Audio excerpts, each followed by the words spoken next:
ഇക്കഴിഞ്ഞ ശനിയാഴ്ച വൈകിട്ടാണ് കേസിനാസ്പദമായ സംഭവം. മൂവാറ്റുപുഴ കദളിക്കാട് ഭാഗത്ത് വാഹന പരിശോധന നടത്തവേ കല്ലൂർക്കാട് SI മുഹമ്മദിനെ തൊടുപുഴ സ്വദേശികളായ മുഹമ്മദ് ഷരീഫ്, ആസിഫ് നിസാർ എന്നിവർ ചേർന്ന് കാറുകൊണ്ട് ഇടിച്ചു വീഴ്ത്തുകയായിരുന്നു. ആക്രമണത്തിൽ SIയുടെ കാലിനും കൈക്കും പരിക്കേറ്റിരുന്നു. ആക്രമണത്തിന് ശേഷം കാറുമായ പ്രതികൾ തൊടുപുഴയ്ക്ക് കടന്നു. എന്നാൽ പോലീസ് വ്യാപക തിരച്ചിൽ നടത്തിയെങ്കിലും ഇവരെ പിടികൂടാനായില്ല. അടുത്ത ദിവസം തൊടുപുഴയ്ക്കടുത്ത് വെങ്ങല്ലൂരിൽ കാർ ഉപേക്ഷിച്ച നിലയിൽ കണ്ടെത്തി. അന്വേഷണത്തിനായി പ്രത്യേക സംഘത്തെ തന്നെ നിയോഗിച്ചുവെങ്കിലും പ്രതികളെ പിടികൂടുവാനും കഴിഞ്ഞിരുന്നില്ല. ഇവർക്കായുള്ള അന്വേഷണം ഊർജിതമായി നടക്കുന്നതിനിടെയാണ് പ്രതികളിൽ ഒരാൾ കോടതിയിൽ കീഴടങ്ങിയത്. ഒന്നാം പ്രതി മുഹമ്മദ് ഷരീഫ് ഷംസുദ്ദീനാണ് അഭിഭാഷകനൊപ്പം എത്തി Muvattupuzha judicial first class magistrate കോടതിയിലെത്തി കീഴടങ്ങിയത്. ഇയാളെ കോടതി 2 ആഴ്ചത്തേക്ക് റിമാൻഡ് ചെയ്തു. പ്രതിയെ അന്വേഷണ ഉദ്യോഗസ്ഥൻ തിരിച്ചറിയുകയും ചെയ്തു.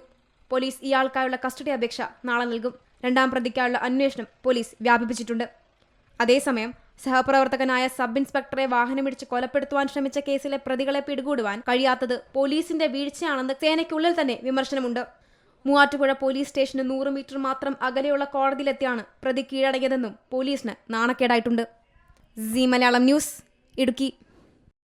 ഏറ്റവും പുതിയ വാർത്തകളും വിശേഷങ്ങളും വിരൽ തുമ്പിലറിയാൻ സീ മലയാളം ന്യൂസ് എല്ലാ ഡിജിറ്റൽ പ്ലാറ്റ്ഫോമുകളിലും ലഭ്യം.